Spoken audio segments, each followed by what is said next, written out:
为了要让学校内面的囡仔呢，伫咧学习的时阵有无共款的刺激，新北市邦桥文德国小也常在邀请无共款的专家老师来用台语上课。校长表示讲，这款的做法，若对囡仔有积极影响，对校内的老师来讲，也是互相交流无共款教学方式的机会。准备开始，1、2、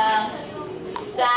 那像咧耍日月球的方式，甲球球入去课架内底，比看啥人入上济球。这多数拢是用回收的材料做的。长期在新北市各学校支援本土语言课程的黄竹霞老师，拜日受新北市文德国小邀请来讲绘本教台语，互囡仔学做佚佗物仔。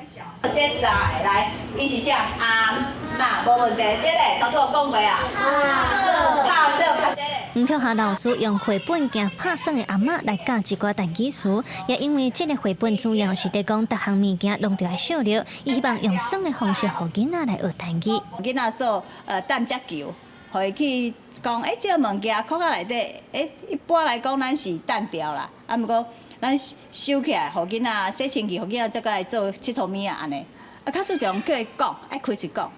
因为你语言，你若讲用算的嘛是会使，毋过爱强调爱叫伊开嘴。文德国小的校长表示，为着要互囡仔学着台语课本以外的物件，学校有向教育部提计划申请补助，招无共联系的专家来学校，像布袋戏团、台语乐团等等，互学生用积极体验的方式来接触台语和台湾文化。其实，伫咧教育，就是为着互囡仔看到无共款的物件，我感觉这足重要的。